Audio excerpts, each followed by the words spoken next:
So a PhD student recently booked in a meeting for 40 minutes with me to ask me whether mimicking theory of mind is an ethical choice when it comes to AI. Now, 2 hours later, we were still talking. If you know me, 40 minutes was always going to be really optimistic. So theory of mind is not just empathy. It's the ability to track what someone else believes, including when what they believe is wrong. So the use case in which we were discussing, a student is struggling and the system detects it, and then the system adapts. There is an element of that is support. It is reading time on task or error rate or switching delivery modality, etc. The mind is not being modeled in those examples. So there is basically a signal and a branch in the code that is related to better output. And I would argue that's not really theory of mind.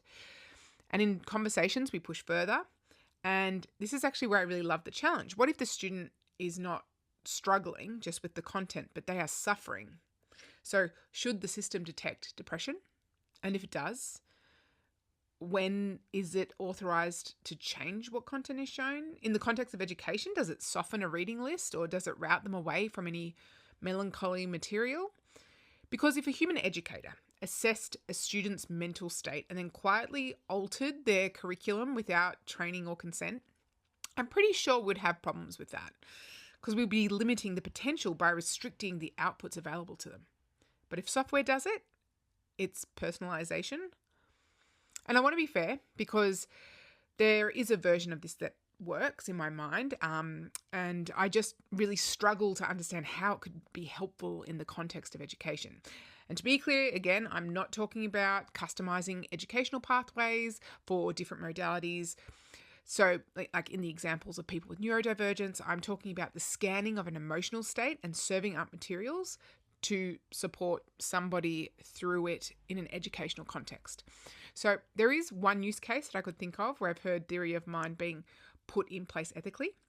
It's called LEQ, and it was built by Intuition Robotics. And it's been in the homes of more than 800 older New Yorkers through the state Office for Aging. So 94% reported feeling less lonely, and the average age of use was 75. And it's deliberately not a medical device and will not be used to call an ambulance. The people who built it drew a hard line around what it allowed the computer to conclude about you. And that's the entire ethical content around that product. But my worry is narrower than when it comes to education, because struggle is where learning lives. And a system optimized to reduce distress around learning will route around difficulty by design. And we know that the struggle is where we learn. And erase that from the equation, what are we left with? I'm really interested in this, and I would love to hear your thoughts.